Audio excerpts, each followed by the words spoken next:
Hey, how you doing? This is Adam Post, publisher of more than 1,000 comic books and marketing expert covering colleges panic as DEI gets eliminated by laws nationwide. Let's get into the story. Before we do, please be sure you are subscribed to the channel. Click the bell for notifications. Give me a thumbs up. I really appreciate you guys. Different states are doing different things to get DEI out of their colleges. From the College Fix, University of Arkansas appears to follow through with dismantling DEI. From Utah University's gauging impact of new diversity, equity, and inclusion law and changes it will require. From Kansas lawmakers seek to block universities from requiring diversity statements during hiring. From Florida colleges barred from using state or federal funds for DEI programs. From Texas colleges prepare for the end of DEI. In Kentucky, anti-DEI bill clears Kentucky Senate committee. Official testifies lawmakers misunderstand DEI. You can complain and you can cry, but you're going to lose your DEI.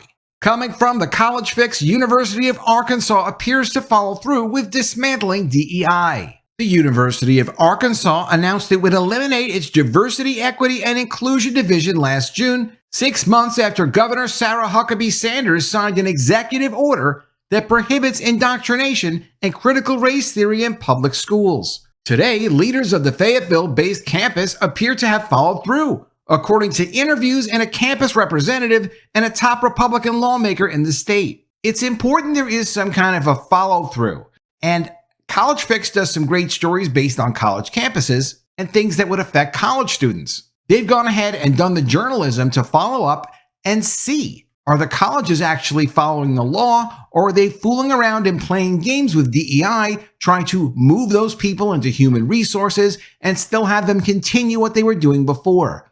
In the case of Arkansas, at least, they're not getting away with that. Today, leaders of the Fayetteville-based campus appear to have followed through, according to interviews with a campus representative and a top Republican lawmaker in the state. State Senator Dan Sullivan, a Republican who co-chairs the Arkansas Legislative Council Higher Education Subcommittee, said in an interview with the College Fix this month that he's been mostly pleased with the university's efforts in the wake of the executive order. Sullivan said he has no reason to believe DEI is not being ratcheted down at the state's flagship public institution, but added, quote, DEI took a number of years to infiltrate our higher education systems and will take time for all of us to be on the same page.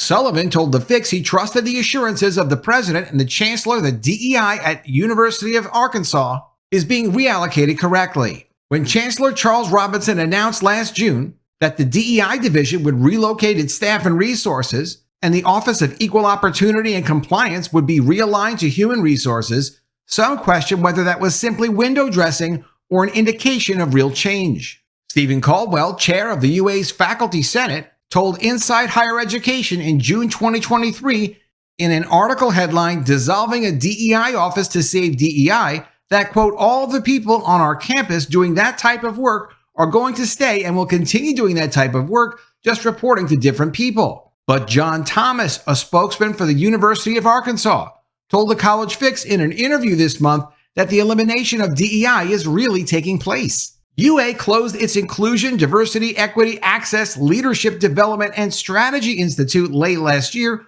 according to Thomas.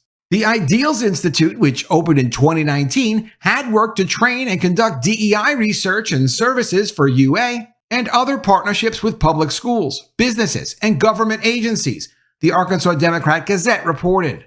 Thomas also said in an email that DEI's employees' new focus is on student or employee recruitment and success for the entire campus community. He said former DEI personnel that were reassigned into student success are now supporting academic and financial outreach support for 5,000 Pell-eligible undergraduates. Pell is a financial grant that helps students get through college. First-year onboarding support for the 1,000 freshmen and transfer Arkansans who receive Pell grants. Assisting students to support outcomes-focused student work and achievement, assisting undergraduate students with identifying on-campus student employment opportunities, and providing hiring managers with resources that enable students to have meaningful employment experiences. Interventions for students who begin college as commuters or receive certain scholarships or are low-income Arkansans, providing more intentional and timelier outreach to students as they progress. fundraising initiatives supporting all low-income students from Arkansas. He added the human resources retooled focus includes, quote, implementing objectives around attracting, retaining, engaging, inspiring, and developing all university employees, and, quote, establishing and implementing structures for talent skills assessment, talent potential for advancement, succession planning, talent flight risks, program nominations, and skills profile matches for mentor selection programs. The University of Arkansas also appears to maintain a well-balanced student-to-educator and student-to-administrator ratio, according to an analysis by the College Fix. And to give you an idea of how bad the staffing is at some of these colleges, also from the College Fix, Cornell has one administrator for every 2 undergraduates, according to an analysis. Especially using DEI, they staff these colleges well beyond their reasonable ability to service these students, except if they're busy running around pushing agendas. It's one of the reasons why tuitions go up so much. Ridiculous overstaffing. In 2013, UA had approximately 191 administrators per 1,000 students, and in 2022, there were 157 administrators per 1,000 students, according to data provided by UA to the Federal Integrated Post-Secondary Education Data System. Sullivan, in his interview with the College Fix, said the recent changes point to a renewed emphasis and focus on education and merit. He said he still has some concerns about the UA for medical sciences and that it is not as dedicated to merit as he would like. Sullivan and other lawmakers sparred with med school leaders during a hearing in October over the topic of DEI. Sullivan said he and his colleagues are continuing to investigate their concerns. Arkansas also had to be sued to end an unfair scholarship, but they did end it. Also from the College Fix, Arkansas Health Agency ends scholarship that excluded white students after lawsuit. The Arkansas Minority Health Commission has ended a scholarship program that excluded white students to settle a federal lawsuit filed by Do No Harm, a group of health professionals working against discriminatory DEI policies. The lawsuit, filed in mid-April, challenged the constitutionality of the scholarship sponsored by the commission that limited eligibility based on race, according to the Attorney General of Arkansas. To settle the lawsuit, the commission agreed, quote, it will no longer offer the scholarship and will not reinstate it with limitations for eligibility based on race, Attorney General Tim Griffin stated in a May 8th news release. As a general matter, under the U.S. Constitution, the government cannot treat its citizens differently based on their race. The scholarship awarded $1,000 to full-time students and $500 to part-time students, the Washington Examiner reported, adding the 2023 scholarship awarded a total of $27,500 to 29 students studying a healthcare-related discipline at a college or university. The lawsuit had alleged that the scholarship program discriminated against students because to be eligible for it, an applicant needed to confirm that he or she was not white, Do No Harm stated in a news release. The lawsuit was brought on behalf of an Arkansas pre-nursing student, quote, who otherwise met all of the scholarship's requirements but could not apply for the scholarship because of her race, the group stated. Quote, medical scholarships, like medicine itself, should be open to all. I'm grateful that Arkansas ended its discrimination, the student, who is not named, stated in the release. In a May 11th op-ed in the Wall Street Journal by Stanley Goldfarb, chairman of Do No Harm, and Mark Perry, a senior fellow with that group, said the organization has successfully stopped many educational organizations from race-based discrimination in recent years. Quote, all told, we have submitted federal civil rights complaints for race and sex-based discrimination at more than 100 medical schools, leading the Office for Civil Rights to open at least 25 formal federal investigations so far. To date, almost a dozen medical schools have abandoned their racially discriminatory woke programs, most recently at the University of Minnesota Medical School, which removed illegal criteria for an award for graduating medical students. The two argued that although the Office for Civil Rights has been active in enforcing the law, the situation remains pressing.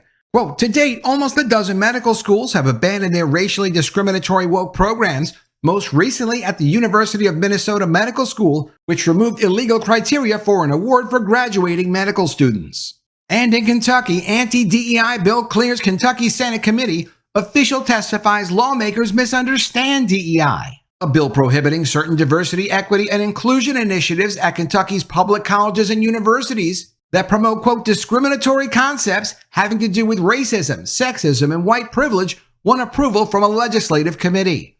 Senate Bill 6 would limit diversity, equity, and inclusion practices and programs at public colleges and universities. That includes non-credit classes, seminars, workshops, trainings, and orientations that promote or espouse such discriminatory concepts as race or race scapegoating, a belief that some individuals are inherently privileged, racist, sexist, or oppressive, whether consciously or subconsciously, any teaching that promotes division between or resentment of a race, sex, religion, creed, nonviolent political affiliation, social class, or class of people, and any teaching that suggests all Americans are not created equal. Before the Senate Education Committee, Wilson said his bill is to counter a trend in public colleges and universities, quote, attempting to exclude in employment scholars or professors that do not conform on liberal ideologies.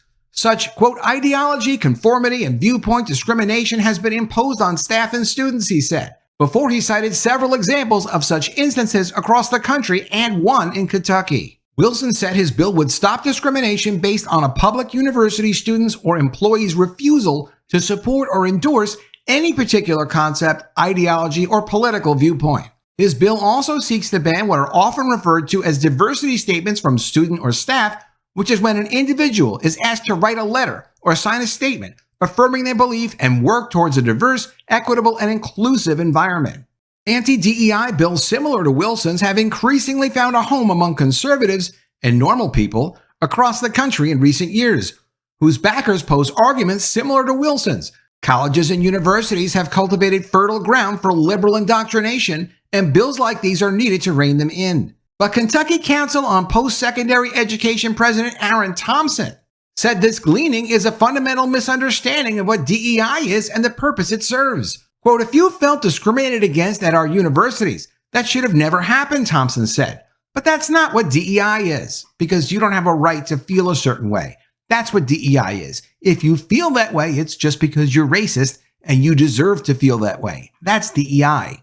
He goes on to say, DEI policies are intended to establish equity for underrepresented and marginalized populations in educational settings, he said. And discrimination exists, but that shouldn't be confused with healthy, sincere debate on a variety of issues. Quote, to be able to, within that kind of setting, have direct debate, to learn something new, to formulate your own opinions about what the world looks like.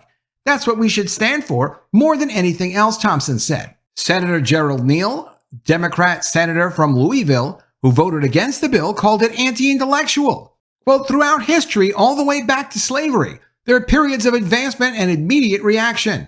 Some of that reaction comes from hate. Some of that comes from ignorance. Some comes from fear and some comes from discomfort. I can't ascribe that to the author of this bill because I don't know him too well, so I'm confused, he said. There are already mechanisms in place to deal with instances of discrimination, Neal said. But when I look at the language of this bill, it does not address the issues you're talking about, he added. Instead, it micromanages and begins to create constructs that either suppress or do not ameliorate the situation. Kentucky, Florida, Arkansas, Kansas, Texas, state after state is pushing back on DEI, having some real successes. They just have to keep pushing, and I will cover all of it on this channel. Let me know what you think of all this in the comments below. Always love to see your ideas. Please be sure you are subscribed to the channel. Click the bell for notifications, give me a thumbs up, and I'll see you again soon with another video. And if I don't see you, I will miss you.